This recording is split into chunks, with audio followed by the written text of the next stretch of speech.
I used to think heartbreak came with a slow fade-out, a sad talk, a slammed door. Turns out it can start with a single sentence and a sunset. Point one Tuesday at lunch, I was scrolling aimlessly when a photo stopped me cold. A glowing tangerine sky with a caption that read, "Never let your boyfriend keep you from finding your husband." The account. My girlfriend of 4 years. Aria. My stomach dropped like an elevator cable snapping. Without thinking, I typed back, "Good luck finding him." Click. Sent.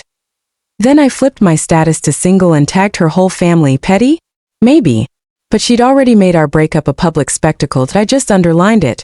The fallout was instant. Text storms from Aria, missed calls from her sister, voicemails from her mom that could crack concrete. I ignored every ping and drove home with a knot of ice in my gut.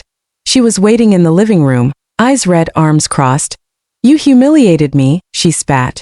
"You wrote the headline," I said, tossing my keys into the bowl. It was just a quote. No. It was a billboard announcing I'm a placeholder.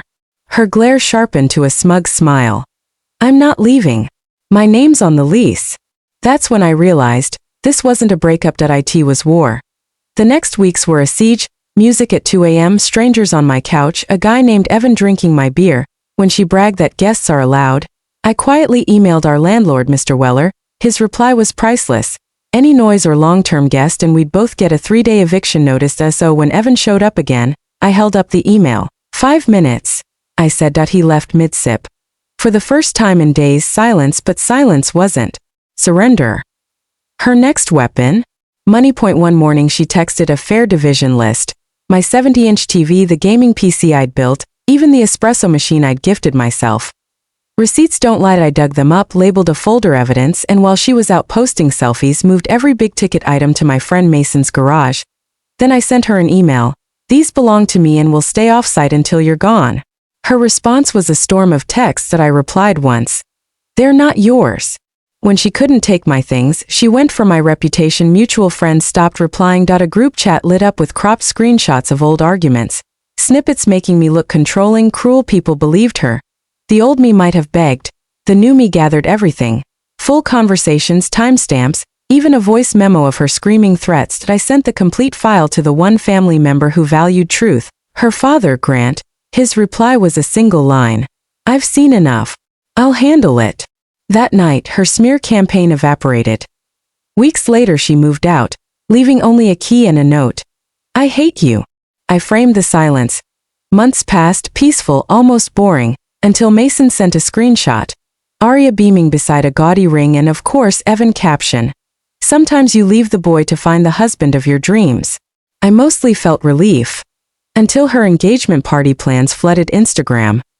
Lavish venue. Price tag I knew they couldn't cover. The Grove requires half up front and the rest 2 weeks before. Strict. No exceptions. A thought sparked. Dangerous and delicious. The night of their big event, I opened a fresh anonymous email. "Hi. Just a heads up. The bride tonight has a habit of skipping final payments. For context, here's a public post she once made." I attached the same sunset quote, the spark that lit it all.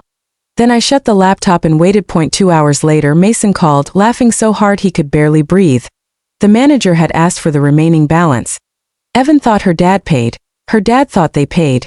Nobody had. Food stopped. The bar closed. Guests whispered while Aria and Evan argued in escalating fury. He finally threw the ring. Box, not the ring, at her feet and walked out, leaving her in that white dress under the cold stare of 100 eyes. I sat in my quiet living room. TV glow on the wall, a slow, genuine smile spreading. Some endings don't need revenge. They just need time and the truth. And that infamous line? "Never let your boyfriend keep you from finding your husband." Looks like she's still searching.